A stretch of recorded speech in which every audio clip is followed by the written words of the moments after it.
is an ISO. He holds the certificates in ISO 27001, lead auditor, and also implementer. He is a qualified PCI DSS and DSS security assessor. He's also a DPO. He has so many experience around cyber security assessment in financial services, government, and a lot of technology related organizations. He is here to do justice to this topic. So without much talks around that, I want you to come up and kickstart the presentation. Thank you, Benga. Over to you. Thank you so much. Thank you, everyone. My able director, thank you for having me. It's a pleasure to always be in this kind of gathering and share insight and knowledge. Okay. Are you going to be sharing the screen, or I should be the one to share my screen? Well, you can go ahead and share. Okay. So that people can see the person behind the mic or the voice. I didn't on my video because of internet, fluctuation and all that. But at least you can see me now. It's not AI that is talking to you guys. Okay, let me share my screen very quickly. Because everything now is deep fake. Okay.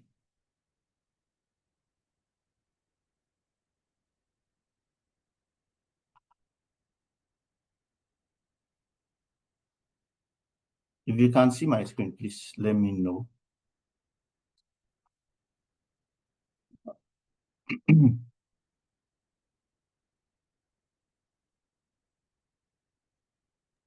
Yes, we can see your screen. Oh, cool. Perfect. So once again, thank you for having me. My name is Olugbenga Rojaiye. I'm a cybersecurity engineer. I'm the principal cybersecurity engineering manager at Simfix currently, and I have experience in, doing penetration testing across multiple entities in Africa, banks, financial sector, and the rest. Onyekachi has basically talked about me briefly. Okay, I'm delighted to be here, really, to talk about vulnerability management, proactive defense strategy, and business priority today. I believe it's a knowledge series that is regularly done monthly, so that people can be in tandem with what is going on in the field of cybersecurity. This session is more about, it's basically more than information technology, okay? This session, it's more than IT. It's about aligning cybersecurity with governance, risk and compliance, GRC, as well as strategy. Okay, what do I mean?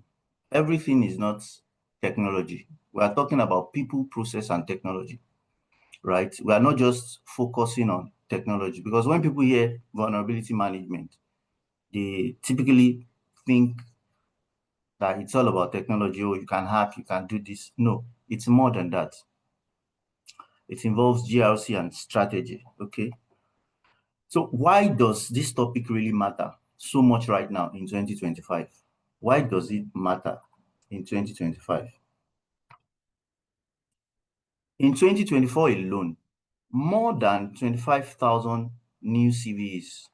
CVE basically means common vulnerabilities and exposures, right?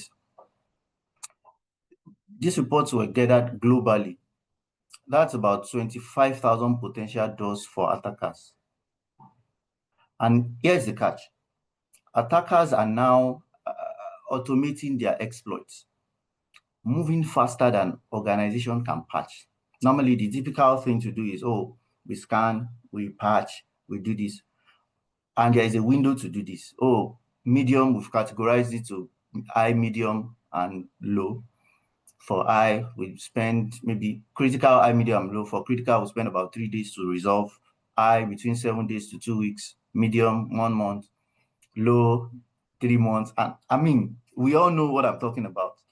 But vulnerability management has evolved to better things. In fact, more automated ways of doing these things, right?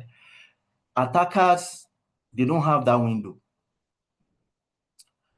As you are saying you want to resolve issues within 1 week, within 2 weeks, they have seen the exploit and they have latched on it to exploit your servers, right? Or your application. Okay. At the same time, regulators are asking us for continuous assurance. They want proof that vulnerabilities are being managed effectively. This basically means that vulnerability management is not just an IT job anymore. It's a business resilience requirement. Okay. So what are our objectives for today's session? I've basically categorized it into 4 parts. Right. By the end of this talk, I believe we should be able to understand the full scope of vulnerability management, which is beyond scanning and patching, like I earlier said, to explore how risk automation and strategy are reshaping the way we defend, see real-world practices and frameworks you can apply, and lastly, learn about tools, processes, and success metrics. Really, this section is about connecting the technical with the strategic. All right. But before we move on, I have a short audience poll here just to warm us up. I want people to answer. Onikachi, I want you to help me. If we have about 5-10 people that have probably typed the answer, I don't know how we do it. Onikachi, do you want people to unmute their mic and talk, or they can just put it in the chat box? They can just put it on the chat box. Okay, thank you. So how many vulnerabilities do you think were reported in 2024 based on the CVs published by MITRE and National Vulnerability Database data? Give us 20 seconds to type. How many vulnerabilities do we think?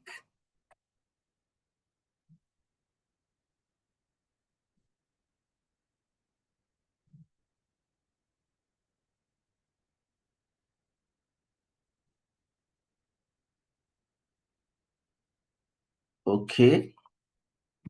I can see people are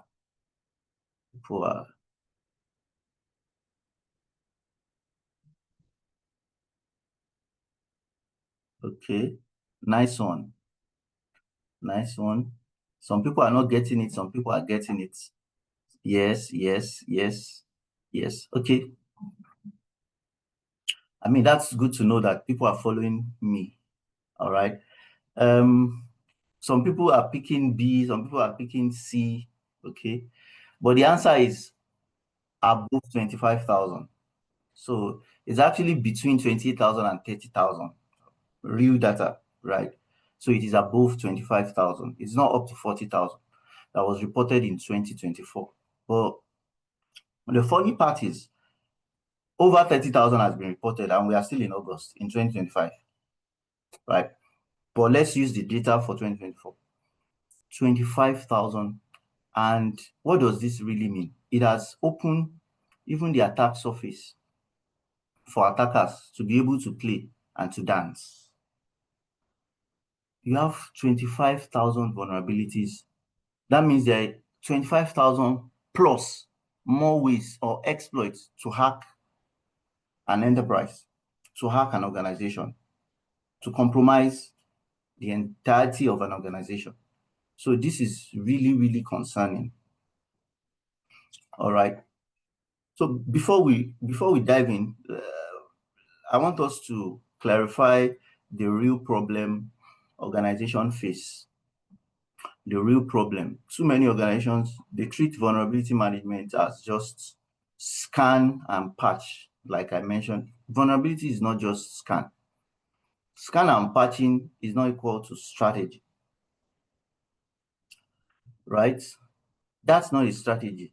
And the results that comes up as a result of having scan and patch strategy is vulnerability overload. You have thousands of alerts and no prioritization. We don't prioritize our remediation. We don't, because I've seen an organization that I think they have, when I was doing my QSA assessment, when I opened their vulnerability tracker, I was surprised. Over 2,000 issues. How are the teams going to manage this? Even the infrastructure team that is going to be remediating, they will get bored at the point. I mean, so the second point here is a alert fatigue, right? Teams burn out chasing false priorities, false positive, like I mentioned. There is no context. No context at all. Without business alignment, IT patches what's easiest for them, not what matters most, right? And then we have collaboration gaps. Poor collaboration from SecOps team, security and operations, infrastructure, the security team, cybersecurity team, engineering team, and the risk teams often don't speak the same language with these guys, right? This is why many programs fail. And this is happening against a threat landscape that is consistently evolving. We have a threat landscape that is consistently evolving. I usually mention, like I said earlier, we are in 2025, right? We are in 2025 and we should be doing things more better. This is the age of things like threat intelligence, AI, LLMs, and the rest to actually use to automate our vulnerability management. All right. Today's attackers move fast. On average, a newly discovered vulnerability is weaponized within 7 days. So add to this, expanding attack surfaces from APIs, clouds, software as a service, phishing campaigns delivering zero-day exploits every now and then.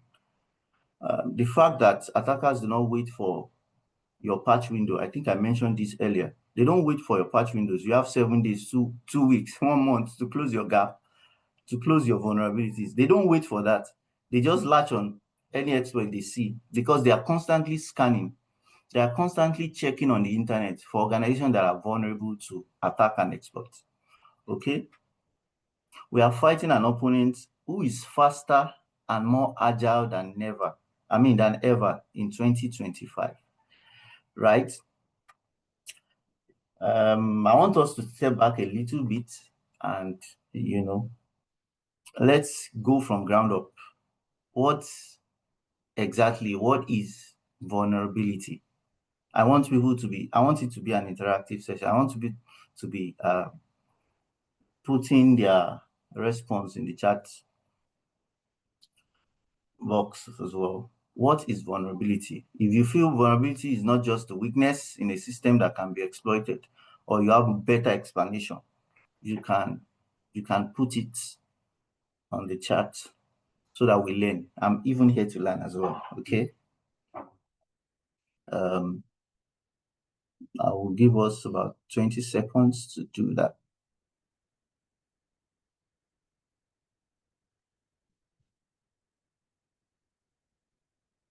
Okay, I can see comments. Nice one. Nice one.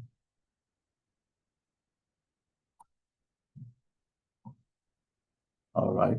Yeah, whatever gap that can become a door to threat actors, vulnerability is an exploitable weakness. Nice. Very correct. Very correct.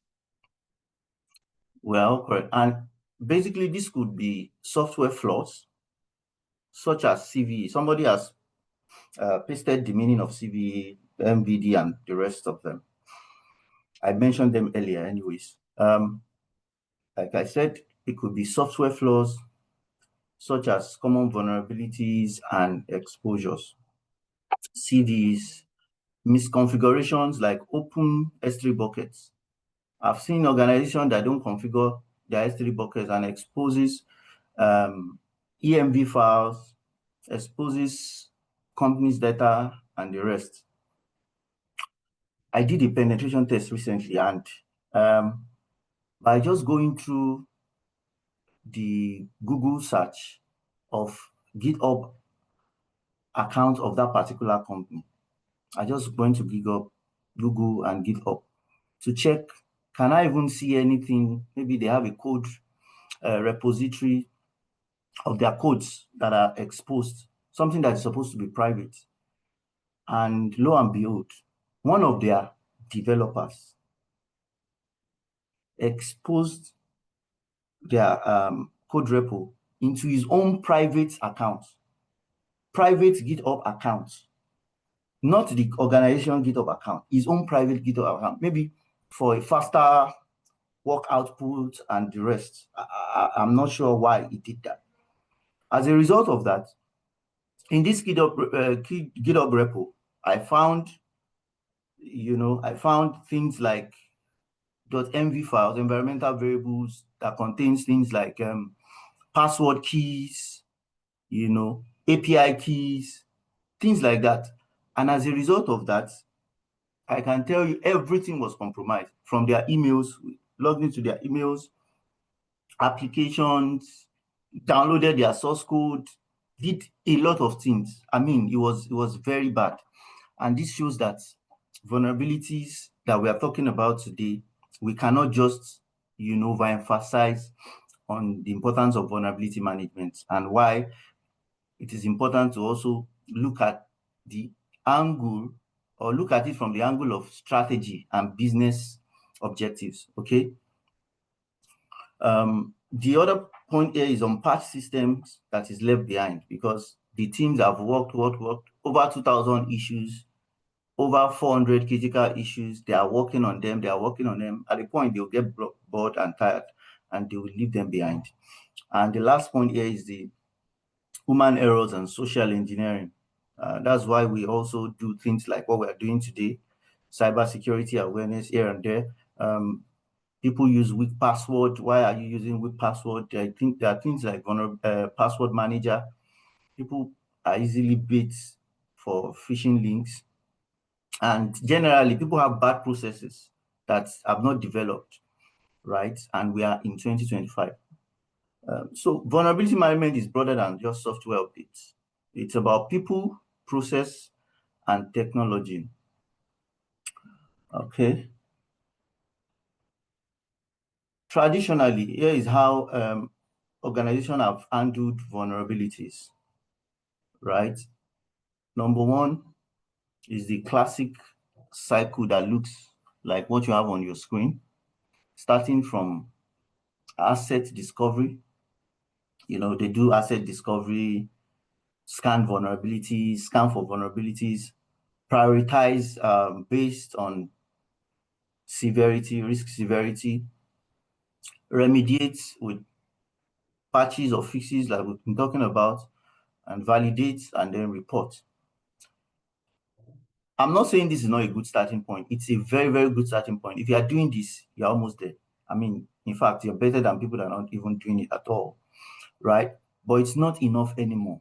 We are in 2025. Things have evolved. Things have changed. So let's talk about going beyond patching. Not all vulnerabilities are created equal. Some have no exploits. Others have been actively weaponized in the wild. So you will see a vulnerability now, but there is no exploit. Even if you scan with solution, we scan with tools like Nexus, and you see a vulnerability and they write it there. This vulnerability was recently detected and there is no exploit for it yet. Or they suspect something might be fishy as a result of some calls it is making or the system is making and all that. So they said it is vulnerable, but there is no exploit. So now, because we are still doing it manually, from asset discovery to scanning and all that, we just dump all those reports and put it on the tracker for infrastructure team to resolve. I mean, there are lots of critical issues that have exploits or that are exploitable, easily exploitable, that we can quickly close. Prioritize these things, right? Because the ones that are exploitable are actively being weaponized and exploited in the wild. Okay, so patching everything equally is not realistic. Instead, we must prioritize based on exploitability. Can attackers actually use this to hack us? Can they use this to compromise our entire system or our system that is impacted or that is affected? I will also cite an example here. Doing a penetration test during my learning years, when I started as a penetration tester, I hacked a server within the DMZ, demilitarized zone.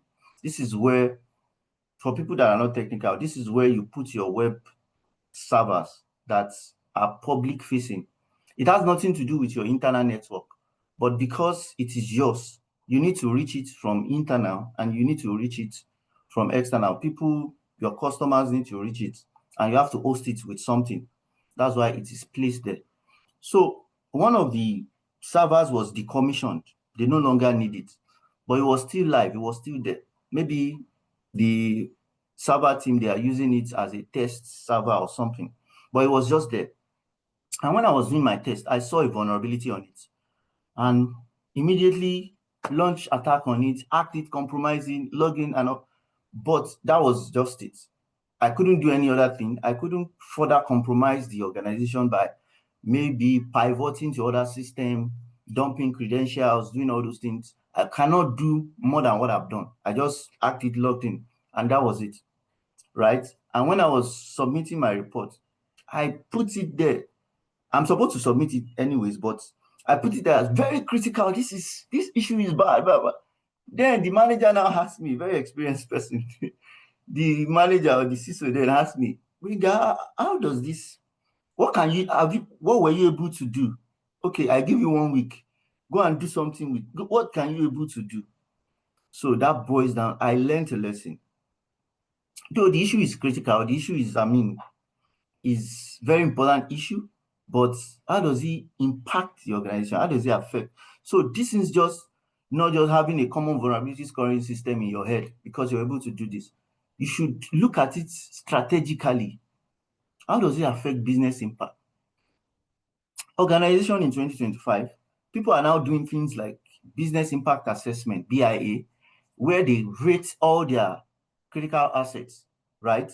They rate all their critical assets. Oh, this particular server, it's just there. It's a legacy application, but it is the one doing our business for us and giving us money.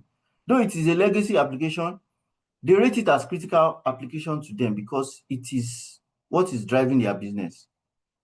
So when you are putting security controls or when you are doing your vulnerability management, you focus on it as well. If you have such systems, it is very important. You need to close it, even if it is within 4 or 5 hours. You need to close it as soon as possible. So that's how you do your vulnerability management, right? So the last one is asset criticality.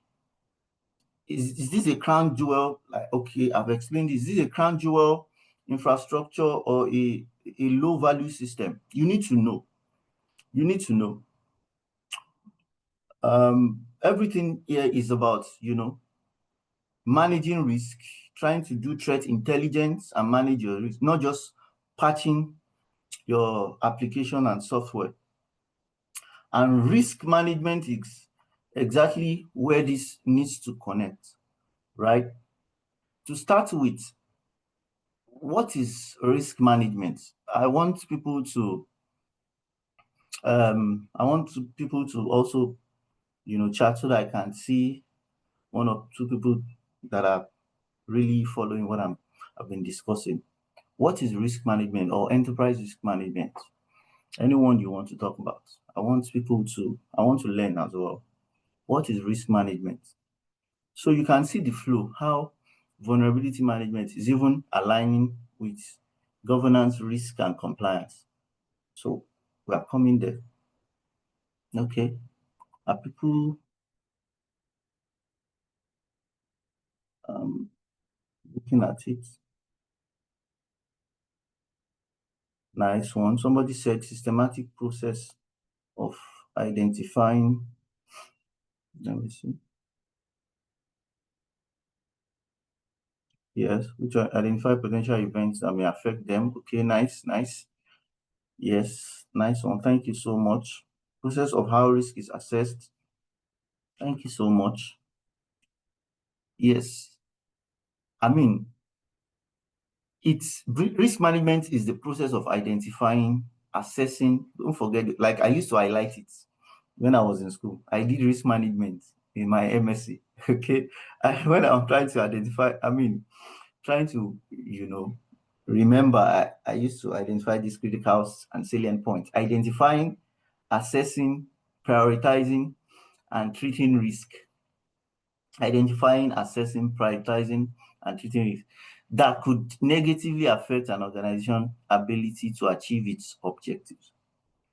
Right? In short, it's about understanding what can go wrong, how bad can it be, and what to do about it. So vulnerability management must plug into our enterprise risk management. It must plug into our enterprise risk management in 2025.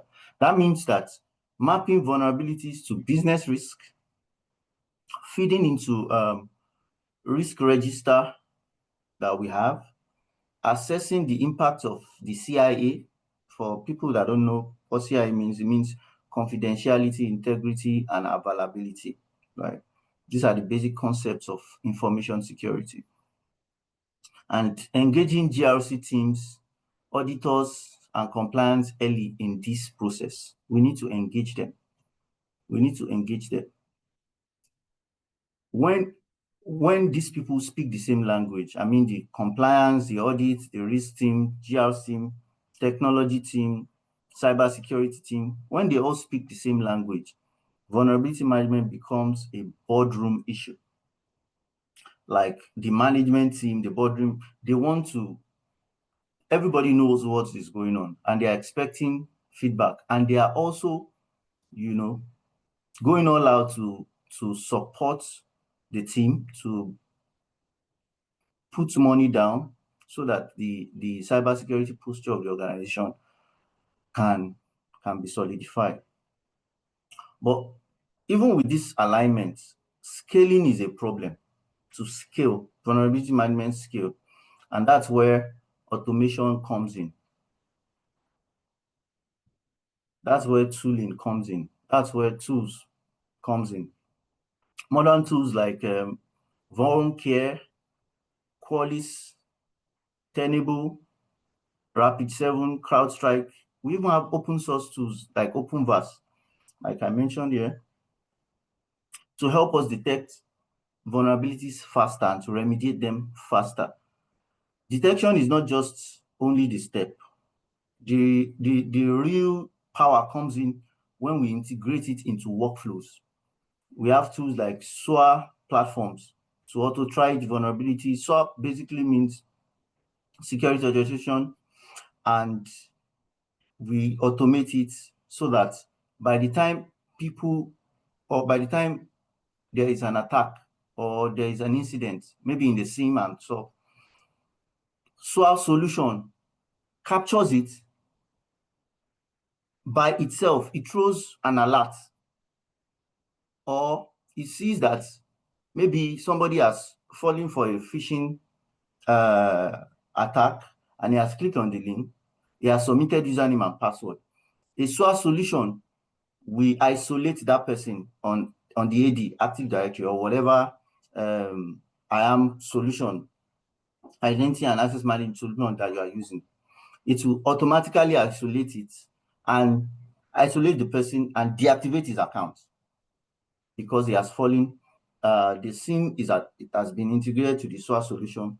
So these things are the way vulnerability management is being done in 2025. We also have solutions like Jira or ServiceNow to assign tickets automatically. So when tickets are being assigned automatically, they also flow into SOA so that SOA can further alert the IT team so that they can prioritize based on the criticality of the incident. And also, they connect to GRC tools like Eramba. I recently started using Eramba myself. I'm still navigating to it, but it's a GRC solution that is very, very, very, very important and good. And this eventually shows the business impact, how it affects the business in terms of vulnerability management and strategy. And this is how you can, tell management that this is where we are, this is what we are doing, and this is where we are going, right? Moves from manual firefighting to automated and continuous defense. At this point, I would give the floor to Onyekachi. I'll pause for a moment. We have a team of people that want to talk about a security vulnerability management solution. Over to you, Onyeka. Okay, thank you so much, Benga. Without wasting much of our time, I will call on Daniel from Seriano. It has a product which has to do with vulnerability assessment, which is called Vonke. So the next 10 minutes, let's hear from you. Over to you, Daniel.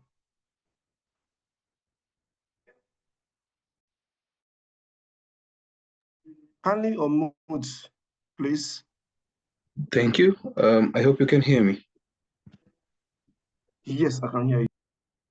All right. So I will talk a bit about Vanke and the value proposition around the vulnerability management platform. And a lot has already been spoken about with regards to the vulnerability management process and also the challenges that organizations face with regards to the ability to be able to have visibility on vulnerabilities and be able to track those vulnerabilities end to end. So in a minute, I'll just share my screen. Just give me a second.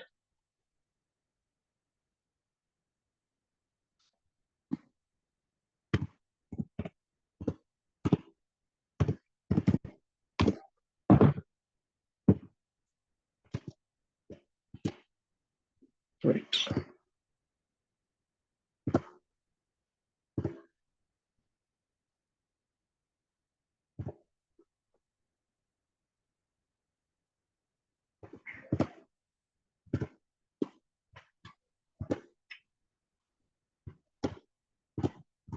Just confirming you can see my screen. Yes, please. All right. So I will go ahead and speak about Vanke and the solution that we are working to resolve with regards to vulnerability management. So my name is Daniel Ndegwa from Seriano Limited. So Seriano is a Pan-African cybersecurity company providing cybersecurity services and social solutions within the sub-Saharan African region, headquartered in Nairobi, but presence across East, West, and Southern Africa. So I will just go ahead in the next 10 minutes and talk about the vulnerability management program and also the vulnerability management portal. So this portal looks at helping organizations manage the vulnerability management process. I think we have been taken through a lot around the challenges that we face. If you look at the volume, the sheer numbers of vulnerabilities that have been identified on an annual basis, it's quite a lot. And it will be a lot for any organization without a structured formula to be able to address these vulnerabilities. So with new vulnerabilities identified on a daily basis, then you need a robust program to be able to look at your network and look at your environment and be able to appreciate the issues that you have and be able to detect them in good time and resolve them. So one of the key things that sets this apart from a lot of other vulnerability management solution is reviewing of your vulnerability management program.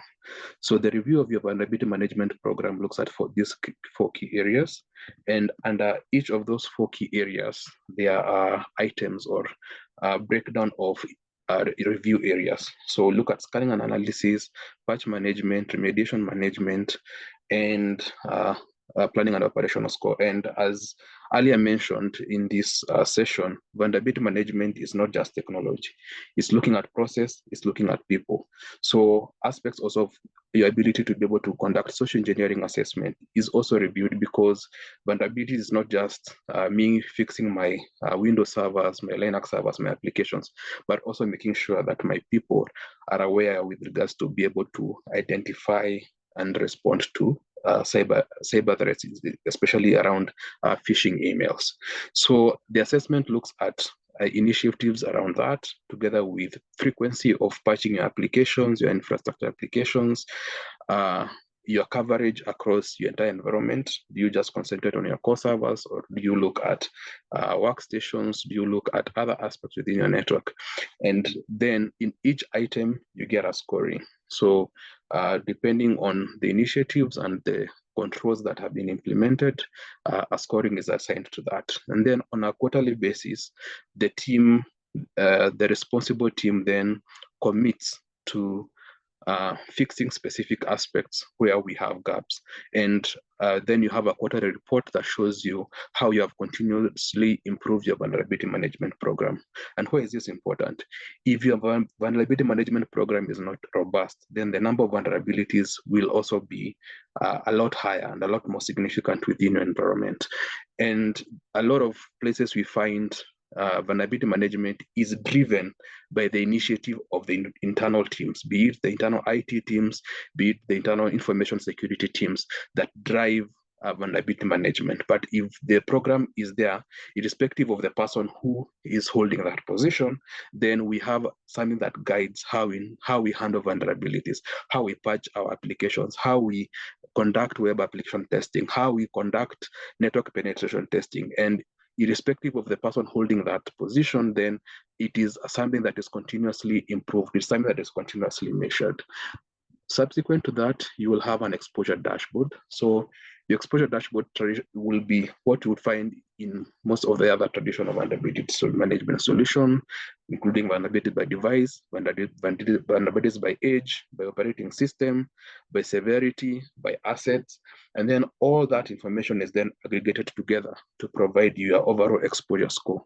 So as you continue to fix the vulnerabilities within your environment, then your overall exposure score is going to reduce. So the exposure score is a combination or an aggregate value, combining vulnerabilities by device, by application, by assets, by severity, and then putting that information all together into a centralized formula that then provides your overall exposure score.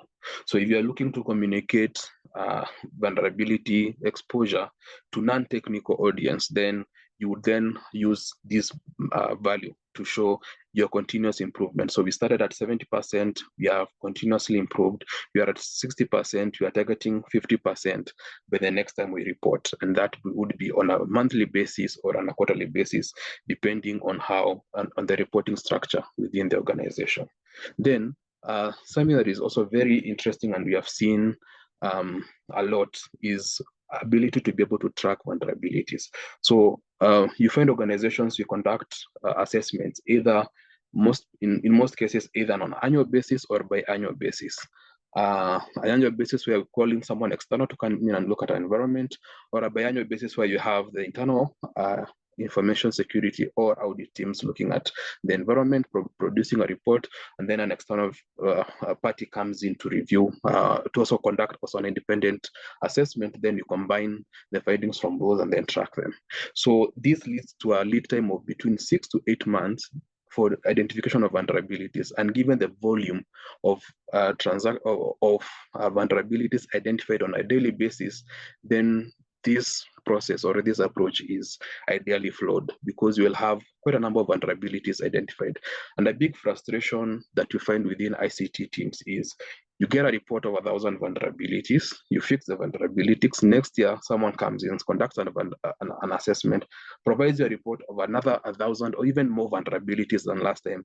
And then there are questions internally. Why are we not managing our vulnerabilities more efficiently? I thought we had fixed vulnerabilities last year. Why do we still have vulnerabilities this year? So this approach where we have consistent weekly, monthly, and quarterly reviews of specific assets within the organization then reduces that, so that next year when an assessment is conducted, rather than having 100 or 1,000 new vulnerabilities, we have maybe 100 vulnerabilities identified within our environment. And out of those 100 vulnerabilities, 80 to 90% of those vulnerabilities are already known to us as the internal team, because we are consistently reviewing what we normally track within the vulnerability management program, and have consistent place where you're able to come and view this. Then on top of that, then you'll be able to assign vulnerabilities to specific people. So we have, for example, this is an application server. It might be sitting on our DMZ and exposed to the internet. So in terms of exposure, if this Apache vulnerability would lead to an open backdoor within our environment, then that would be an issue. So we have the vulnerability by severity and also the remediation that needs to be done. In this case, it's updating that specific vulnerability, updating that specific software. So what do we come and do? We come and then commit to a specific timeline. So the application owner or the person managing this application server commits to solving these vulnerabilities, maybe by the first week of September. So by Friday next week, this vulnerability needs to be closed. Then the person is assigned from that list. And then what you have down here is also a watcher. A watcher is someone who verifies that what was closed is actually done. And this might be someone maybe from the information security team or from the internal audit within the technology aspect, ICT audit team. And then they would be assigned the watcher. So once this vulnerability is assigned to you, you get an email. If we get to Wednesday and nothing has moved, you also get an email reminding you that this was assigned to you, you committed to close it, please action it because it's almost time. Then once you action it and you update the version, if it's running on a Red Hat server, for example, just run the command on the CLI to list the current running version of Apache, show that, take a screenshot, upload it here. So if I'm in audit, I don't have to keep logging in all the other different devices. If I'm in information security, I don't need to keep checking all these. So because there is now a centralized place where you're able to come and view all that, all those initiatives and be able to track that. So what you also get on the dashboard on the other end is also the number of vulnerabilities closed. So we have 1,000 vulnerabilities, or maybe 100 vulnerabilities identified. 70 of those were considered to be critical. They have been assigned. Out of those 70, 50 have been closed. 20 have not been closed. Why have they not been closed? Maybe the team does not have enough resources, maybe one or two other reasons. Then we're able to help each other. If a specific team is working and other teams are not working, then we then have a review of that internal process to be able to appreciate why those vulnerabilities have not been closed. An additional aspect of this is the ability also to be able to run automated vulnerability patches. Not all vulnerabilities will be fixed automatically, especially for production systems. Those required to go through this workflow, and then that is why they are assigned. So if I'm assigned this vulnerability, I can say I'm running the fix on test. Once it goes through, then we will call a CAB session to authorize them to be provided, to be pushed to production. Then I also set the CAB date and say we are going to review this by Wednesday and then push to production on Friday, because we are going into the weekend, things will not be as busy. So that internal workflow whereby testing before pushing all these aspects to the production environment can all be tracked on this one platform, so that you're able to show the process that you are taking to implement these fixes. Additionally, as I said, there's the automated fix, which can be done through an additional engine that scans and also conducts automated penetration testing of the environment, gives you that, and then gives you the option of pushing them automatically. But in most cases, in our experience, we find organizations wanting to have that human element inputted to reduce the risk of pushing something to production, then breaking the application of the system. Now, once this is tracked and you have these reports, you can be able to come in and generate a report or configure a report. So report generation will have system-specific reports that are be able to scheduled and sent to specific audiences, and also configuring reports. So if you're in risk, you have a specific report for specific risks. So we have issues within the vulnerability management program. As I had earlier mentioned, you want to have a tracking of those the initiatives around that. So as a risk manager, you don't need now to have the nitty-gritties of the specific 1, 2, 3, 4 vulnerabilities, but you want to have a view on the risk and how that would be able to be inputted into the overall enterprise risk, given the vulnerabilities, that the issues that we have. Then those reports can become customized and configured and then pushed to you. For the ICT teams, then you're able to show initiatives and continuous aspects with regards to Daniel, you need to yes. round up. You need to round up. Yes. The time is up. Yeah. All right. Just give me 1 minute and then I'll finish it up. And one more aspect that I would like to put in here is also the ability to be able to upload specific issues. So there are vulnerabilities that will not be identified through your vulnerability scanner. So for example, issues around an API is allowing you to call or to push requests from another REST servers. That would not be identified using your traditional vulnerability scanners because they do not understand the organizational context. So if you have issues around now your internal teams looking at identifying issues, then you're able to upload those. And once you upload the same, you're able to assign and track closure to ensure that you have visibility around the same. So I will put in my email address here, and in case you want us now to have a more in-depth discussion on this, something that we can be able to discuss. Thank you so much. I think I will stop it at that point. Thank you. Thank you so much, Daniel.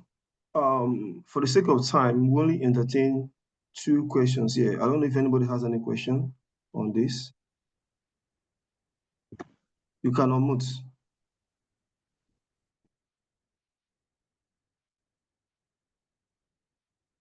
Okay, so if there is none for now, maybe you can put it on the chat box. So Daniel, we would like you to, if there are information you would like us to have, you can put it, you can attach it to the chat box for anybody to see, and also maybe your contact too, anybody that wishes to get across to you.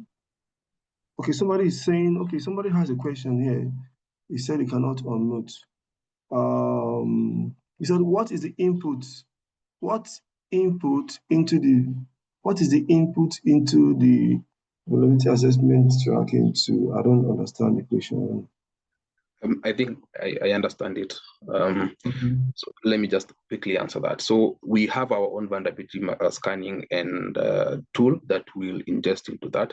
However, if you have your own, so if you have Qualys, if you have Tenable, if you have Rapid7 already internally, we're able to integrate through that to that using an API and query and pull that data into the platform. Thanks.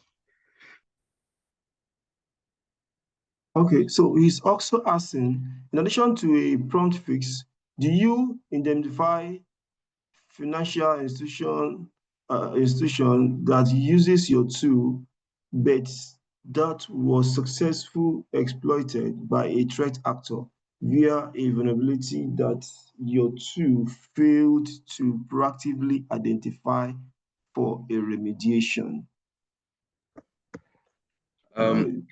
For this to apply, we'll have to then implement the solution to cover your entire organization, all your endpoints, all your servers. Then once that's the case, then we have, ideally, it will be an EDR, end-to-end for the whole network. Once that is in place, then we are able to provide you guarantees in case there's an exposure that we are not able to identify. Then we'll have amounts per endpoint, also amounts for the overall exposure. And those are aspects and numbers we can discuss at a later point.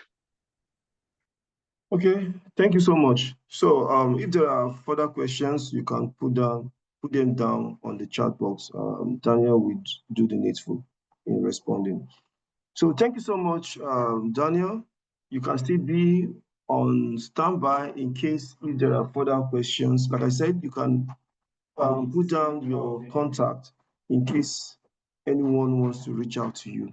So we are going back to Benga to continue the presentation on vulnerability management, proactive defense strategy, and business priorities. I guess this is the part two. Thank you so much. Thank you, Yika, and thank you, Daniel. That was such an insightful one from Daniel. I mean, the solution is robust, and from what I can see here, I think I'll be recommending as well. I don't know. Can you see my screen? Because I'm sharing. I don't know. Daniel, if you can stop sharing. I'm not sure if my screen is being seen. Okay. Daniel, could you please stop sharing? Okay, yes. So yours is up now. Okay, can you see my screen now? Yes, I can see your screen. Thank you, Daniel. Thank you, Benga. All right, cool. Thank you. Thank you so much. All right. Welcome back. With all those things that I mentioned, with all those things being said, the question is now, how do we know which vulnerabilities matters most, right? How do we know which vulnerabilities matters most? That's where threat intelligence comes in. Threat intelligence comes in. Threat intelligence in vulnerability management.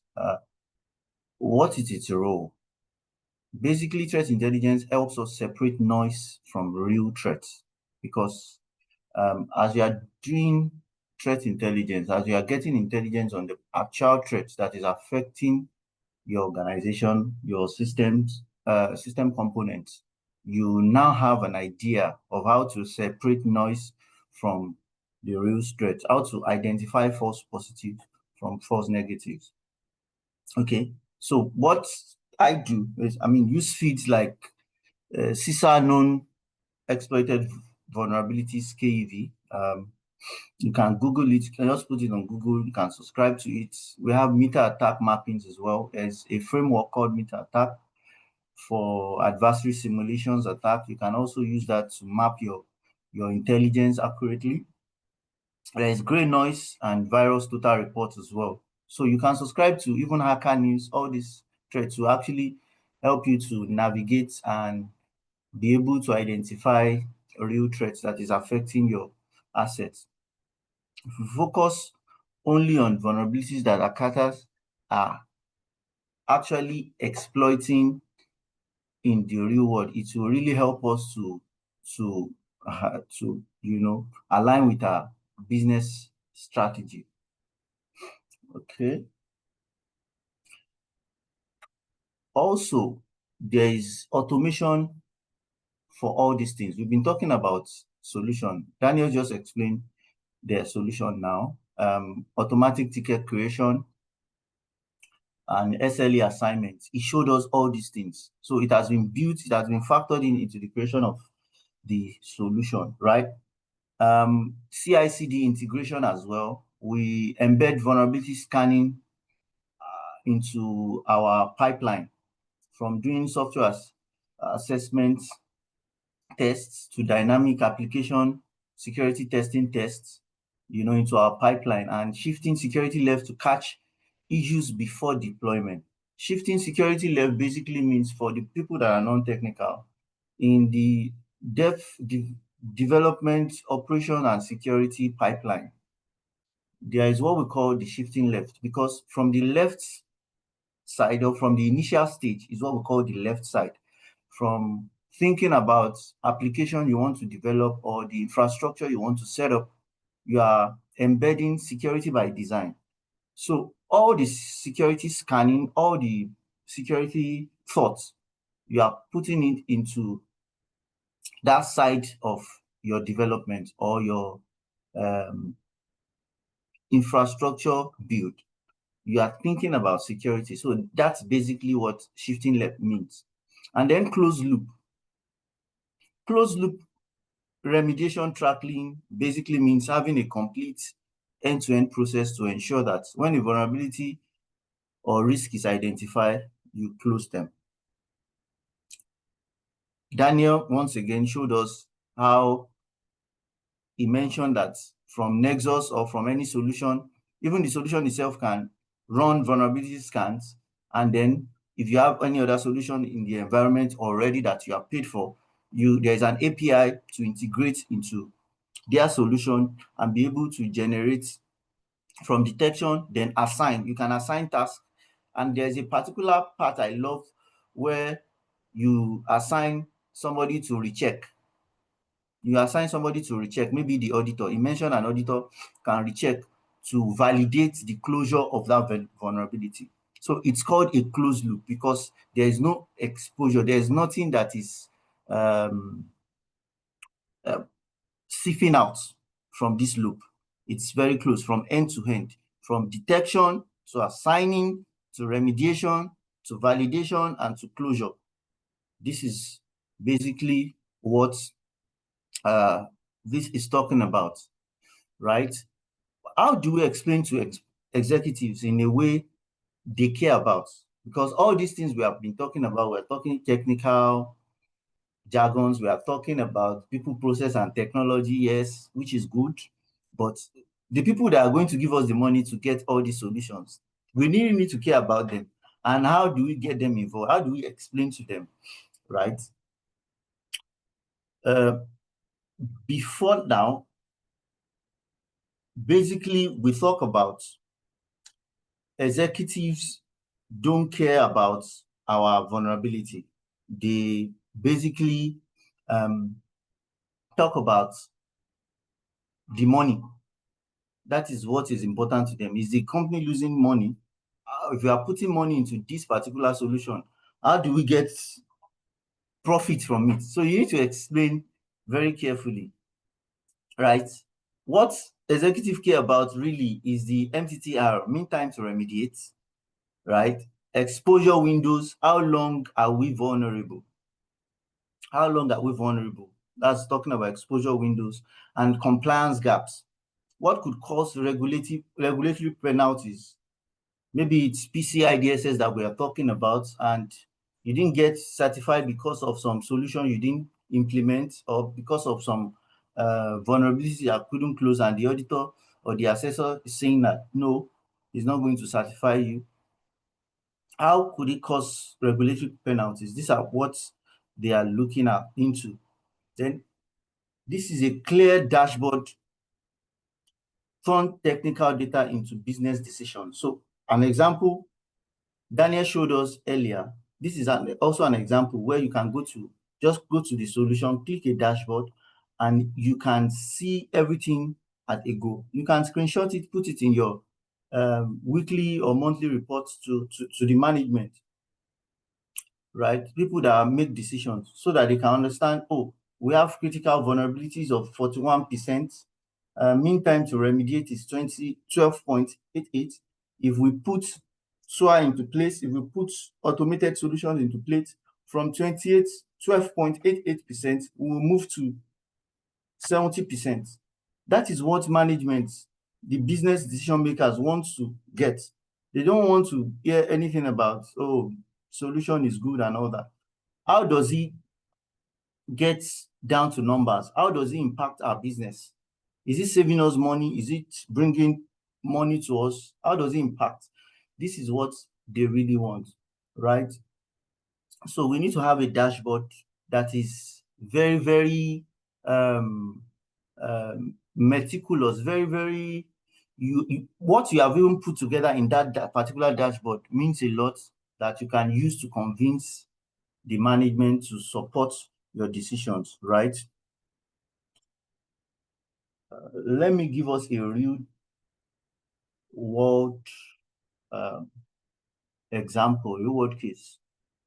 there is a company called Company X, using X to masquerade the actual company. They've reduced critical vulnerabilities by 72% in 1 year. That's 12 months. How? Number one, by introducing risk-based scoring. They've introduced risk-based scoring. They've automated ticketing and remediation, like we mentioned. They've shifted from 30-day patch cycles to weekly windows, right? Within a week, they will talk about CAB will meet, discuss it, test it, and they are, automating all these tasks. They are doing it. CAB meets and then give final approval after seeing all the necessary important things they should have done. Maybe the stress test, the vulnerability tests and closure, everything is fine. And then within a week, it is being deployed to the production and everything is back to normal. So to build near real-time dashboard for executives, this is what Company X has been able to achieve, and they've reduced their critical vulnerabilities by 12%. You can see the metrics. You can see 12 months ago, the number of issues, and you can see what they have today. This is just an example. And why metrics matter? The one I explained earlier. It's good vulnerability programs measure success. If you have metrics, you can measure your success from where you used to be to where you are currently and to where you are going. That's the importance of the metrics that we just showed here. Talking about average time to remediate, the patch success rates, the repeat vulnerability counts. Maybe there's a vulnerability that you remediated 12 months ago. After 6 months, it is reappearing or resurfacing. You will know because there are metrics to these things, okay? That is how we improve our vulnerability management. And talking about common pitfalls as a result of poor vulnerability management program within the organization. There are common reasons why vulnerability management fails. Number one is no asset inventory. You can't secure what you don't know. People don't have asset inventory. There are even shadow IT assets. That's, for example, an infrastructure team just set up a server on Azure environment. They didn't tell anybody. Oh, they just quickly wanted to do something. Oh, one of the dev team in Côte d'Ivoire requested us to quickly set up a server for them. The security team is not aware. Nobody is carried along. If you are setting up an instance or a server, security controls, all those things needs to be put in place. But nobody is doing that. Shadow IT, they are not aware, just you, the team members of maybe a particular small group of server guys that set up that system, and they've used default credentials on that particular server. As a result of that, an attacker all over the world that is constantly scanning the internet for vulnerable servers, vulnerable systems using default password, we log into that server and then compromise the organization. So there should be proper asset inventory. It can be even be automated. These are some of the things this solution would bring on board. Like we said, integration. You are integrating via API calls. You are integrating different solutions, right, into your vulnerability management solution. Things like your SOA, things like your Qualys system, and the rest of them. Okay. The second point is the blind reliance on CVSS scores.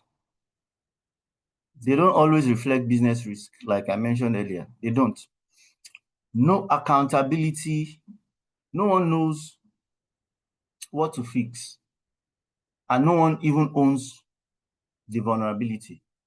That's no accountability. But with a security solution, a vulnerability management solution, you can assign it to the team that is responsible, right? Delayed approvals, patches stuck in process bottlenecks because of approvals. Maybe CAP did not approve this and that. And lastly, no retesting or validation. People just, oh, we have remediated this, and they don't follow up to retest or validate if truly what has been said has been remediated is finally remediated. Okay, so how do we improve strategically? How do we improve strategically? And these are the strategic recommendations that I've put together. Number one is to form cross-functional teams, right?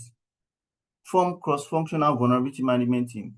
The security team, the IT team, the risk team, the compliance team, even the audit team.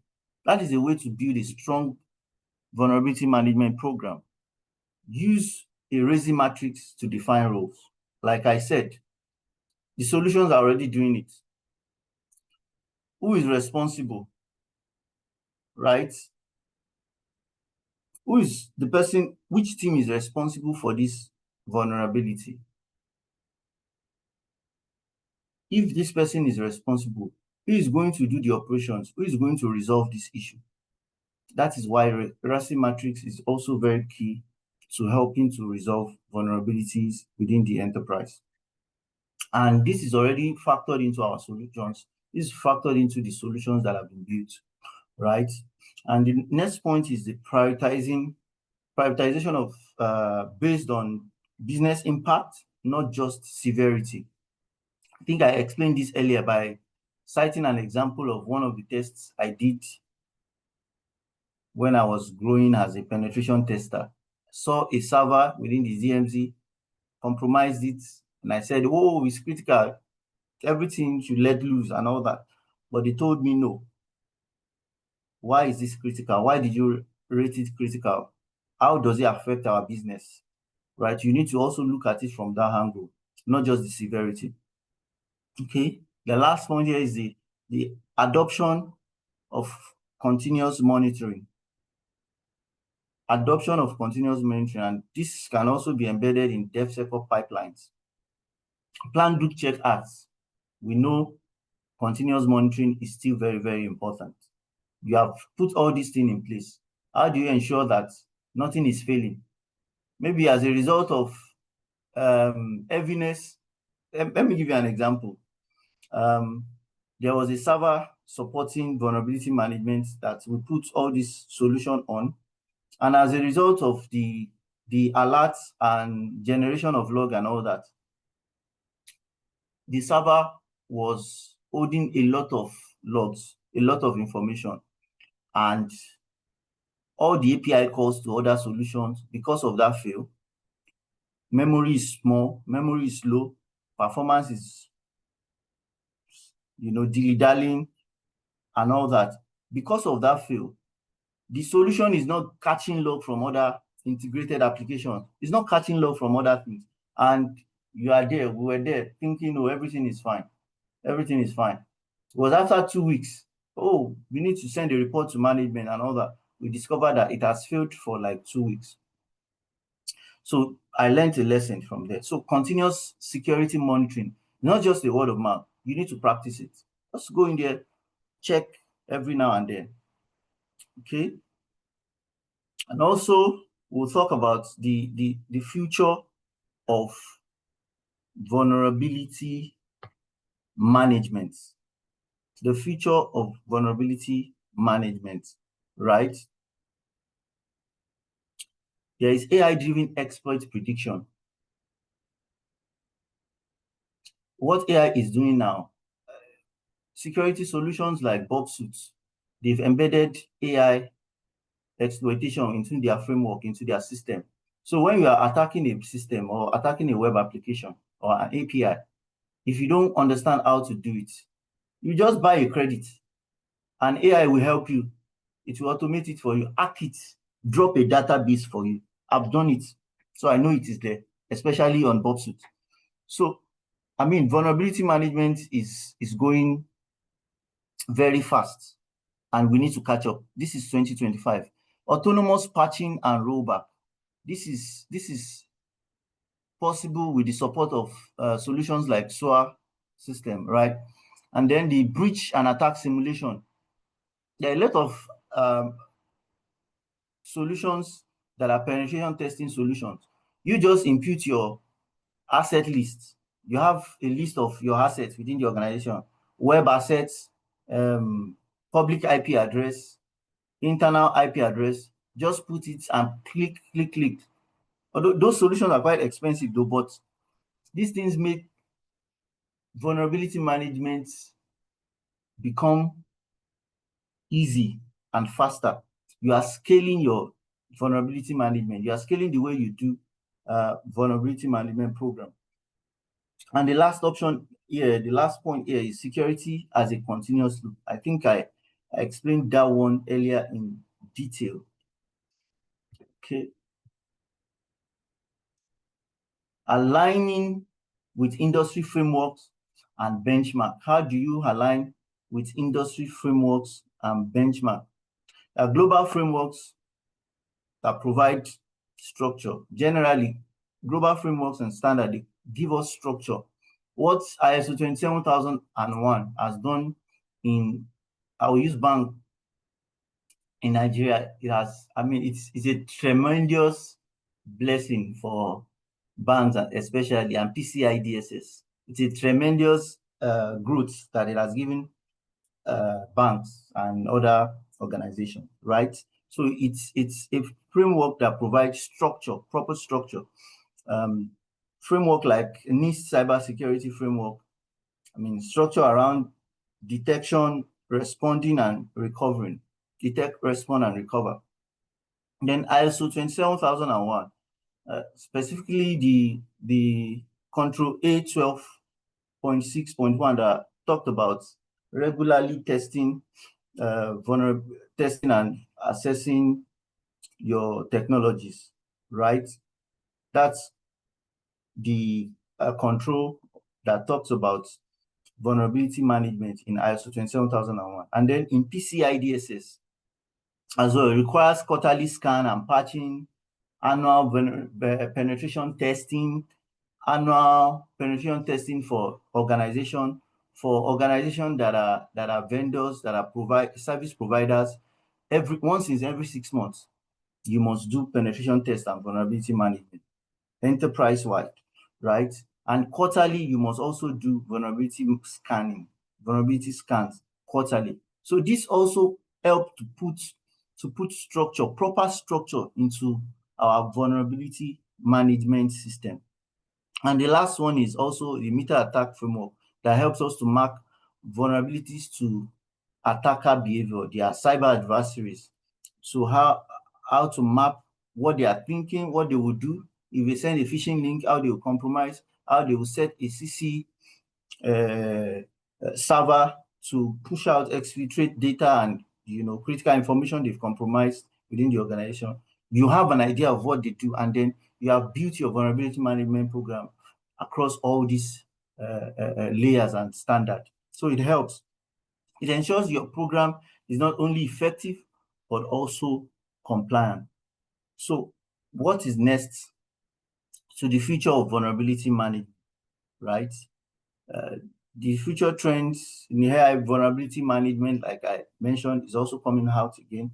We are now seeing AI can change the game, or AI is changing the game, start changing the game. Predictive analytics to forecast which vulnerability will be exploited. AI can help you with that. Automated triage at scale. You're automating your triage. SOA solution will give you that. Vulnerability management solutions will give you that. That's the future of vulnerability management, right? Early concepts of self-healing systems that patch themselves, especially in the DevSecOps cycle, in the DevOps cycle, right? CI/CD pipeline. You can automate self-healing. You write some code, use AI to self-patch your system. That is where vulnerability management is getting to. Analysts call this continuous threat exposure management. That's where we are heading. So what should we take from this today? Take away, I have some final thoughts. Vulnerability management is not just patching, it's business risk management. Have a proactive mindset. Prioritize like attackers do. You know, attackers, they prioritize, they check, they scan, they check, they scan, they check. Look for the one that is vulnerable, they latch onto it. You are still hosting, having about 5,000 vulnerabilities, and you are doing it one after the other. No, prioritize appropriately, like attackers do. Use automation and threat intelligence to scale your defenses as well, and then communicate value to the management. If you adopt this mindset, you move from firefighting to proactive defense. All right. Thank you so much. Before I go, it's the last quiz I have for us. Which matters more for an effective vulnerability management program? Number one, number of vulnerabilities closed. Number two, risk reduced to business. I want to give us 1 minute or 30 seconds to give me an answer. I want to know how many people are following me. Okay.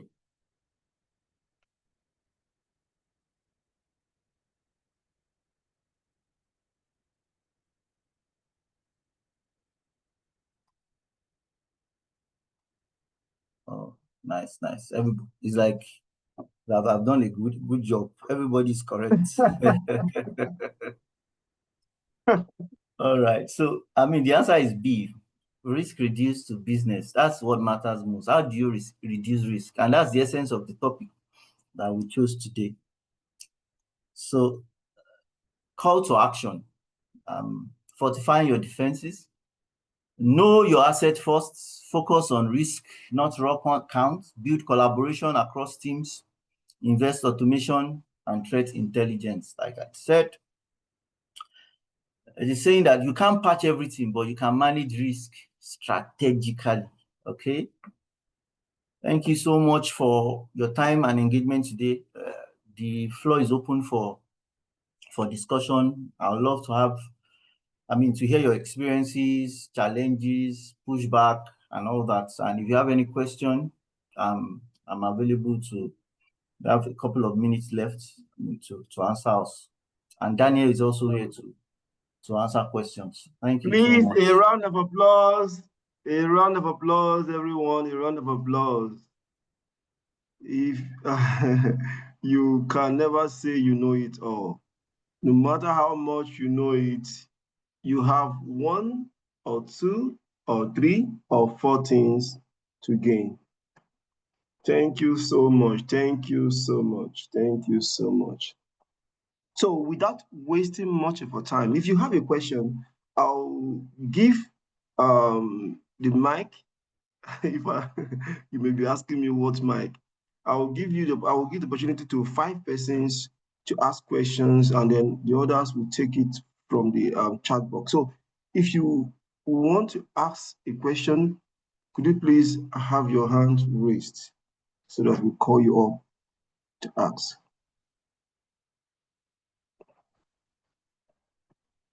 And just raise up your hand.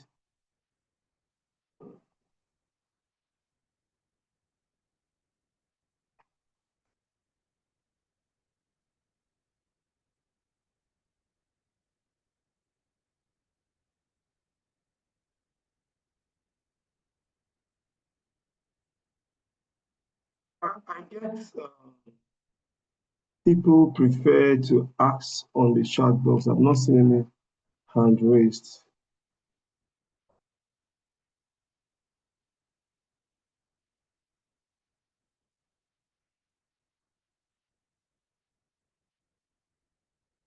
Okay, Benga, let me read out the questions here.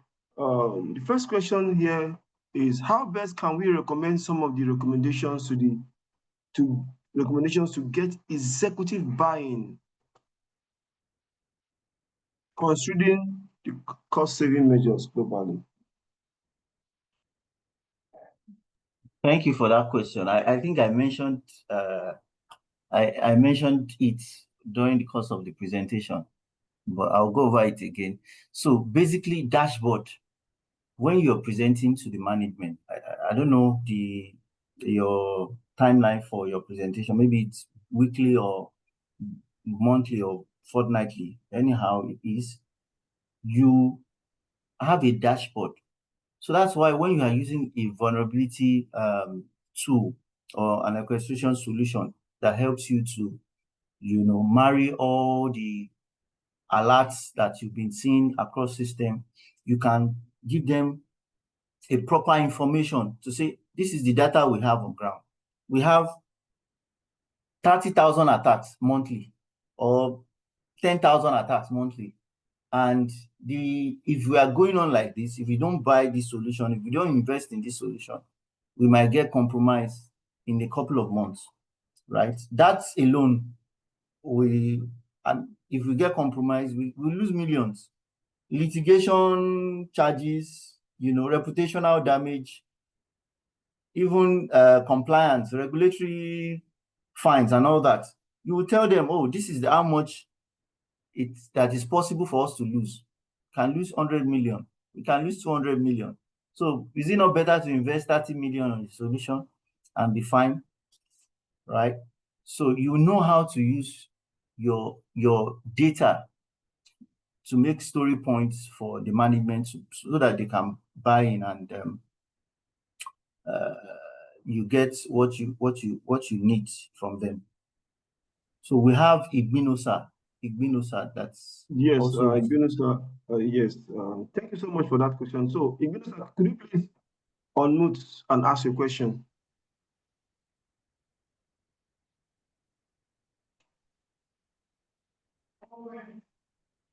Igbenusar, are you there? Okay, if Igbenusar is not there, Modestus, could you please unmute? Modestus Egegbara.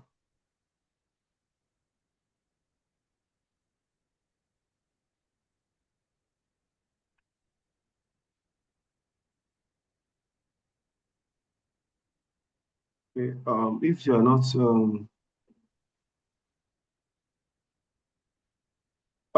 admin, please can you please enable people to unmute? Admin, please enable participants to unmute, please.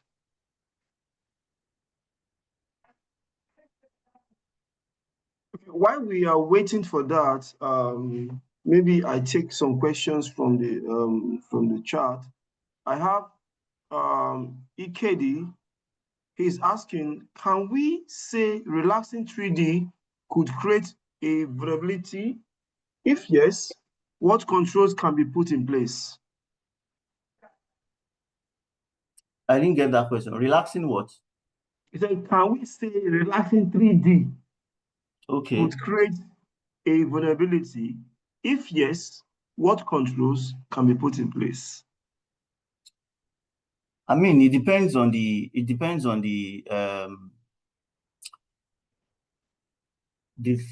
simulation we are talking about, or the environment, or the instance that we are talking about. So if I talk about a solution, I will just cite an example. You've relaxed your detection because of a particular something. So you have to pick one. Maybe it's confidentiality or integrity or availability that you are trying to ensure that is safe, right? And how does it impact business? How does it impact business? If you look at the angle, then you put security controls. For example, legacy application. Legacy application, they are using it in the organization, right? That legacy application being used in the organization, for you to even use obsolete systems or obsolete application is wrong. A vulnerability system can trigger it. But because of the business, it is giving you a lot of money, right? So we need to put applicable security control or compensating controls, right, on it. You look at the situation, you look at the instance of that moment, of that scenario, and then you think of applicable compensating controls that you need to put in place, right? 2FA might not apply in all instances. So you need to also do your risk assessment to know, if I don't put 2FA, what other security things or controls that I can put in place to ensure that I'm still safe and I don't expose myself. It's just about, discussing with all your teammates. You cannot do it alone. Think through it deeply and then put security controls accurately and you'll be fine. I hope I answered you. A lot of, you can continue to, read the questions so that I can be. Thank you so much. Another question says, after a patch is released, how long can an organization wait to apply the patches? I get this should be simple. The longer you wait, the window, I talked about this, the sweet window for attacker to latch on such vulnerability. So as soon as the patch is released and you are fine with it, test it and you are fine with it, do your regression, everything. If it is fine, deploy as soon as possible. Don't wait for, oh, we have 2 months in our calendar. No, you have to do it as soon as possible, especially the ones that are exploitable. The ones that are exploitable. I mentioned that earlier. The ones that are exploitable. Start from there. Okay. Okay, thank you. Another question says, hold on. Information security and IT department, sorry. With regards to the RASI matrix, ideally, what roles should information security and IT department play when it comes to risk rating and approval of patches, especially when there are large number of assets being scanned for vulnerabilities and few hands to treat these issues? Yes. So, a lot of things come into play. Yeah. I mentioned business impact assessments earlier about criticality of a particular asset, right? Then you're also getting information from the vulnerability management team. Maybe they have a tracker, and then you can, as a team, as a risk team, you can integrate both and see the ones you are focusing on, the ones that in the tracker. I expect that the people that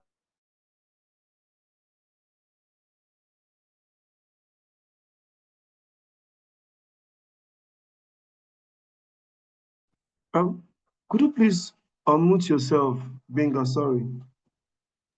Oh my God, sorry. I was talking to myself. Thank you for, Sorry. Yeah, just for a few telling me. seconds. It went off for a few seconds. All right. So I was saying that, it's very important you get this detail from the vulnerability management team. You can marry it with the business impact assessment that you have done earlier. I think I mentioned that too. Business impact assessment, so that you can categorize the criticality of systems, of system components, whether it's application APIs to your business. So by so doing, you will know, oh, these are the applications, these are the servers we need to treat first, right? And we need to include in your matrix. So that's the way to go. That's the way to go. Okay, I can unmute now. Can you hear me, please? Yes, please go ahead.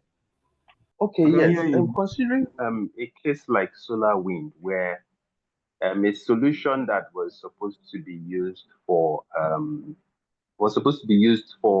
let's say security or monitoring purpose was now exploited to attack a number of systems across countries, even the most secured environments. Now, so I want to ask, for the scanning solution, not just the management solution, the scanning solution, sometimes you have to grant them for authenticated scans, you have to grant them permissions. So, I'm sorry, I mean user IDs. So you have to give them like a user ID, maybe a service account to use for the scanning purpose, so that they could do more deeper scannings and all that. In such a situation, Other than updating the definitions with which they scan for viruses like the CVE, what can we do to ensure that those vulnerability scanning solutions are not what an attacker is even able to use to exploit and attack the entire system? Because obviously, no matter how you microsegment or you do your segmentation, your firewall, you actually would open some certain ports to make sure that your vulnerability scanning solutions can scan and reach all assets in your environment. So what can we do to ensure that those vulnerability scanning solutions are not the tools that are actually now at the end used to exploit and even attack the organization? So are there specific ports, for example, that you open this port and this port has a specific purpose that that port can only do X, Y, Z? So what, I don't know if is that, you understand the question, please? Yeah. That was a very, very solid question, right? It's a good question. I like it. So, I mean, it's a question that makes you think. What you just explained, the scenario you explained now, is a supply chain attack. If you know what that means. What it means basically is you have your suppliers, right? You have vendors. So in terms of technology now, we won't literally call them vendors, we call them suppliers. For example, you are using an application. You mentioned SolarWind. In the devs department, the developers, some of them are using some components or libraries that they are not the one that developed it. Somebody is managing it, or you are using a SaaS solution and you have integrated it into your pipeline, you have integrated it to your system, and they are vulnerable. And as a result of that, they can cause issues. So that's why in terms of all these things you have talked about in vulnerability management, you put security from defense in depth. What do I mean? From all layers. You mentioned port. No, you are not just even focusing on one port. If you focus on a particular port, what if they go ahead and exploit the other ones, right? You are implementing defense in depth. You are putting SIM across that is giving you alerts so that you can detect. You have your SWA system. You have your zero trust just in time. Whatever you need is not that at that time the SolarWind system have your domain controller or the AD admin access to do anything within the environment. Okay, when you need to scan it, give it this permission, do whatever you need to do, and stop it after it's done. This is not just a one-time goal. It's a management way. Is a way of putting defense in depth and culture into how you operate, right? So vendor risk management, all the libraries that you are using, do you have a way of scanning them regularly to ensure that you guys are using the recent updated version of such library or such version of the SolarWind or security solution or any other solution you are using in your environment? So it's not just a one solution and click and go and then you are fine. No, it involves so many things, from your vendor risk assessment to solution testing different libraries, testing different packages that they are fine, asset management, continuous monitoring, implementing zero trust, and all sorts. So with that, you are sure that even if anything applies to your supplier from their side, in no time you are covered. That's supply chain and security management. I hope I did answer your question. Yes, you perfectly asked it. I actually asked it so that you actually go into defense in depth. Thank you so much for that. Yeah. Okay, then for the 3D, someone asked, is it talking about 3D secure payment option or just 3D? Because that question doesn't look clear, because that's actually something that I've seen people exploit, the 3D secure payment option. So that maybe, I don't know if the question was properly asked. Okay. Can you remind me the question again? Let me see. For 3D secure No, payments. someone asked something 3D. The question didn't look very straightforward. Okay. So I was asking that the person who asked that question, was he referring to 3D secure payment? Because that 3D doesn't seem to hit a point. Exactly. Let the person put the short comments on the chat box so that we know what it's talking about. Okay. Can I quickly ask my question? Sorry. Good afternoon, everyone. Yes. And if you have any additions you want to also add, you're welcome, so that I'm not the only person that is talking. Okay, please go ahead. Okay, Modest. thanks so much. Modest speaking. So you thank you so much first and foremost for your presentation. It is actually insightful. So basically, I just want to confirm. You talked about priorities for vulnerability management. You made mention of exploitability, right? Yes. I would ask, how do you identify a vulnerability that is exploitable? Right? So because I feel every vulnerability is exploitable, but you talked about resolving vulnerability or managing vulnerability based on exploitability. How would you identify a vulnerability that is exploitable? Thank you. Okay, that's also a good question. Easily, Daniel can even answer this, because on the solution, on the vulnerability management solution, they check across global trend, what's happening. If, for example, there's a 0-day vulnerability on an application or on a server, right? That 0-day might not be exploitable immediately, except the particular person that discovered the issue and it has submitted it to the OEM. Oh, I saw this, you guys can close, right? So they can come out and say, oh, this is what we have seen, you guys should close it. Immediately, something like that is exploitable. Immediately begin to close it. But so many at times, you won't even hear anything. They will just push a patch.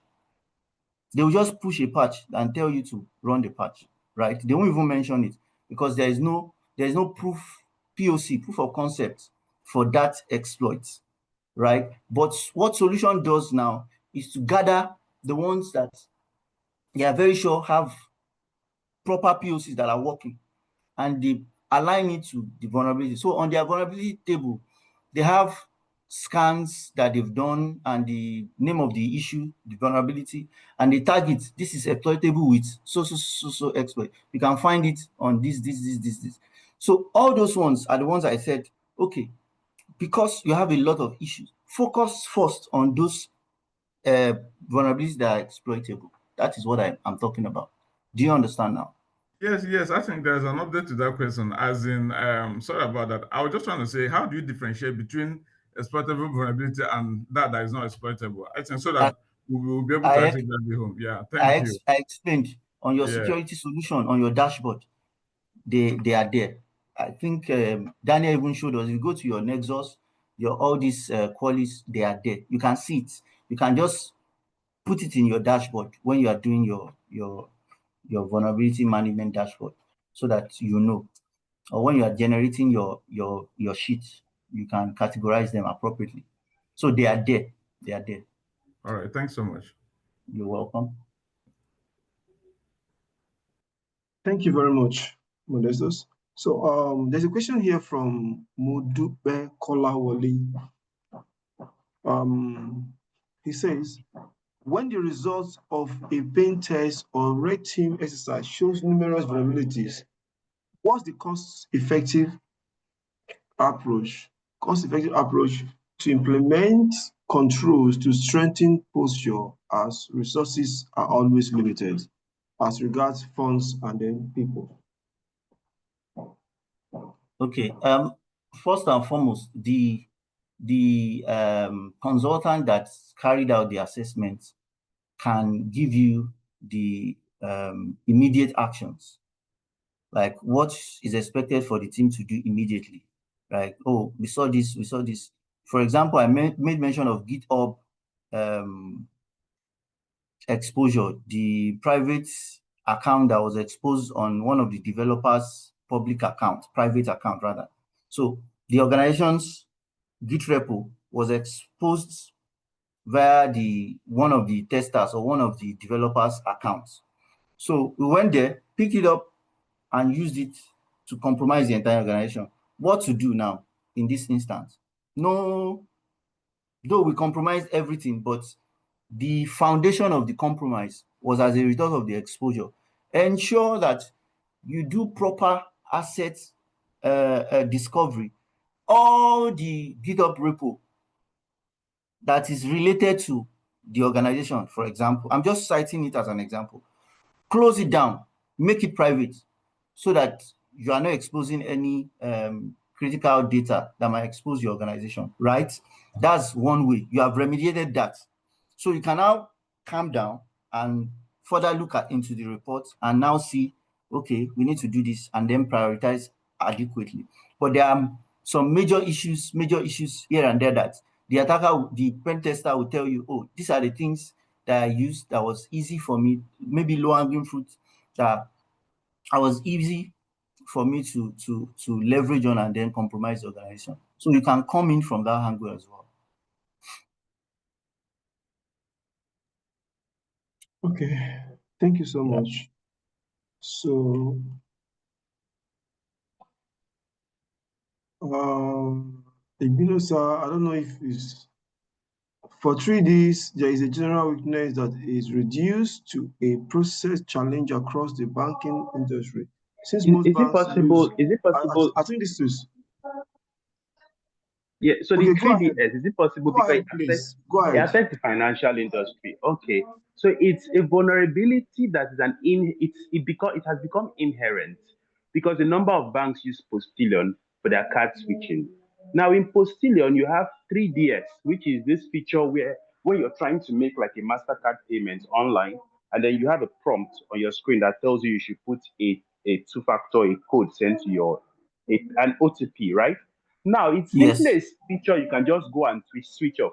But even worse than 3D Secure, there's a case in a bank, I won't mention the bank, where the people in the channel switching team just went that day, made cards for big companies like the big conglomerates, went to Postillon, changed the rule, the score risk profile, changed the risk profile that increased, like instead of just 100,000 naira daily limit, increased it to like 10 million. So what did they do? They just used those ATM cards, went to ATM machines and transferred 10 million. Like they had like maybe 50 ATM cards. They were in different locations. Transferred 10 million, like maybe 2 billion out. And then after doing that, the next day they moved out of the country. So now, but the system does not have a maker checker control. That's what he's talking about. So 3D Secure is one of the risk profiles on Postilion. So what can you do around it? You now have to look for process changes. The change to get in there for admin mode, you have things like dualizing the password. So, for Make a example, checker. the channel Yeah. switching team will have half of the password, then your IS control team will have the other half. The OTP, then you could also now, I think they've even the newer version of Postilion now has where you could put you could press your token. The token will not be kept to the channel switching people. But above all, if you kept maybe with IS control or the cybersecurity team, so everybody has to come together. Then above all, it should be documented in a standard procedure so that if a new team of people come in, you will make sure that those team of people actually will carry out this process. Then above all, you set log alerts and prioritize the log alerts to the highest priority. That whenever there's a change in that place, all assurance service providers should be alerted that if a rule has been changed. Then you will now ask, was there a management approval or was there a pre-approval to say we want to change ATM limits instead of 100,000 daily for withdrawal, we want to move it to 200,000. There was a time during NSAS, I think they made it 5,000 naira. That same feature can be used to set at 1 billion. And then someone can just generate a card for someone, for a bank, for maybe for the big conglomerate and transfer out the money. So in this situation, it's a vulnerability that we know in the process because the system we cannot change it. That's what we use almost all the banks. But you can now build processes around it, document those processes, and ensure that there's dualized control. The alerts are prioritized. It's not normal noise. And then the people also even take permission and say, oh, I want to go into the Postilion environment to make a change now. So please expect this change to happen. So I think that's why he's raising it. But remember, it's not just 3D Secure, it's any risk profile option around the entire postilion, which one of them is trading secure. You cannot stop it, but you can build processes to control it. Thank you. I hope that answers. Thank you so much for that answer. I mean, that's for putting clarity as well. That is what I was also talking about when I mentioned that vulnerability is not just technology. It's the people, process, and technology. It's not just the technical team. It includes audit team. It includes GRC team, even the strategy team, rather, right? It involves everybody to play a particular role so that we can ensure that we strengthen the security of the organization. Thank you for that. Do we have any other question? Yeah, our time is fast then. Do we have any other question? Okay, no other persons for now. Don't forget, it's not just all about questions. We can also comment, especially from our senior persons on this space. We need your comment. We need your input. Many of us are here to. There are so many people who are still in their. I will not say learning process. I will say in their. Okay. Can I contribute, please? Yes, please. Go ahead. My name is Ovie, similar to what the last speaker said. And so a long time ago, I'm head of risk and information security in an organization now. So I was former CISO for Union Bank and Standard Chartered, clustered CISO for West Africa. So a long time ago, I remember this was about 15 years ago, I was head of operational risk for a bank. And we did a risk and control self-assessment. And we finished the workshop, the final rounding up the assessment. And a very junior person, a banking officer, came to me and said, boss, there are about 5 applications, and this was similar payments and applications. There are 5 applications that are self-authorizing. You understand? So this was something he noted at the end of the assessment, something that was not brought to our attention before. And so meaning that, just like this last speaker said, I think he's referring to a fraud that happened somewhere some years ago, where over the weekend they loaded cards to the tune of by, I think, 1.2 billion or by $1 billion, where people came over the weekend. So a lot of times as information security experts or cybersecurity professionals, we don't know the weaknesses in the applications and systems used by users. So you need to get them to understand with you that you are somehow acting as a consultant, an internal consultant for the organization. We should not approach self-assessments like auditors, that we are looking for something that is wrong with the system. These weaknesses are in the system. And as much as possible, what I try to convince them is that it's not a failing on their part, that the weaknesses are in the system, but where they will fail is if they don't notify management of these vulnerabilities or weaknesses, and we put like compensating controls in place to ensure that even if somebody were to exploit those vulnerabilities or weaknesses, there will still be some sort of protection for the organization. So just an advice, risk assessments, especially where I work right now, very important to ensure that risk assessments are done on various applications and systems used by the organization. There we can identify exactly a lot of other things that could go wrong that we are not aware of. Thank you. Thank you so much, Ogene. These are the kind of inputs that we expect. Aside the questions, we need experience being shared with us, experience that whether positive or negative, because they will really help, especially will I say, those who have not gone far to know how to solve problems when they arise, working with experiences of the older generation. Thank you so much, Ogene. I don't know if anybody still has questions or comments before we bring this to a close. Okay, so somebody saying share the presentation. Sure, we're going to share it on our website, just like we did for the last webinar. So I guess we don't have my hand any. is raised. Oh, sorry, Uh, Kehinde. yeah, Kehinde, please go yeah, ahead, please. sorry. What I want to say is sometimes we need to collaborate with these other operators so that as to get information from them. When we come to their level, we gain a lot because sometimes the junior officer might have some information. I work in a financial institution where sometimes attack might have been identified by a lower level officer. But because we are far away from them, they don't want to know, they don't want to get close to us to get to give us information that might lead to attack in future. So I would like to suggest that we collaborate sometimes when we are reviewing all these penetration testing and the rest. Thank you. Thank you so much, Kehinde. So this is one of the things that we keep saying. When you run an open door policy, you always have opportunity for the junior staff to collaborate or to give advice because most times they are actually the people on the scene of the game.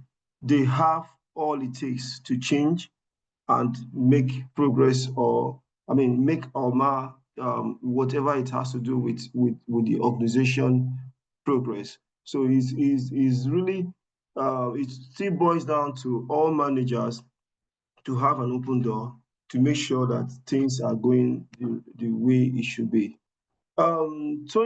Doing Talabi, please go ahead, please. I've enjoyed this webinar. I just wanted to contribute and just say that we mentioned about a keyword, collaboration. Now that IT security has different dimensions, you have network security experts, you have internet governance experts, you have GRC experts, you have data protection experts, you have cybersecurity experts doing different dimensions of the same thing.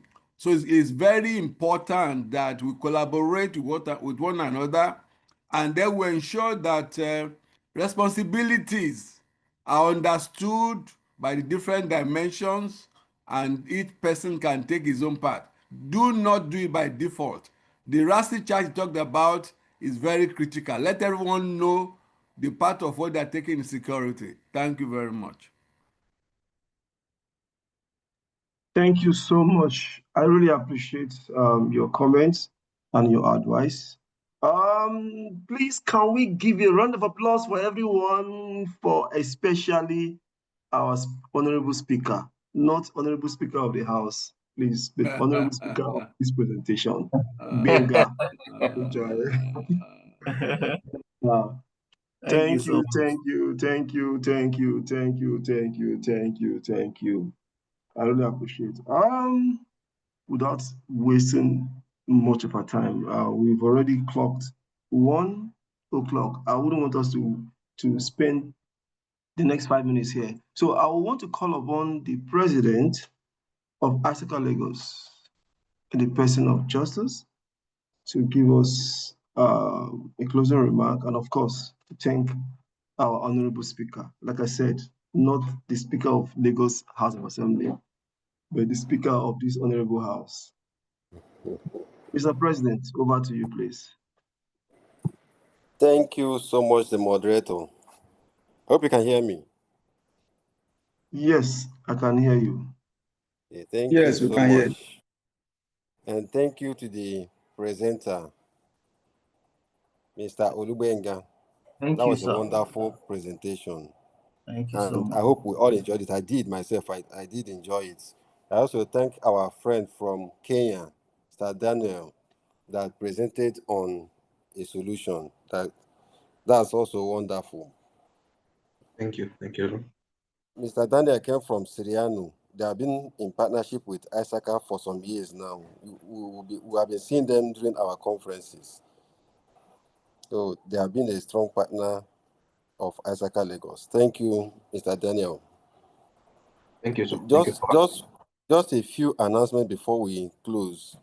Please, we want to remind us that our Community Day is coming up on the 4th of October. So let's keep that day open, 4th of October.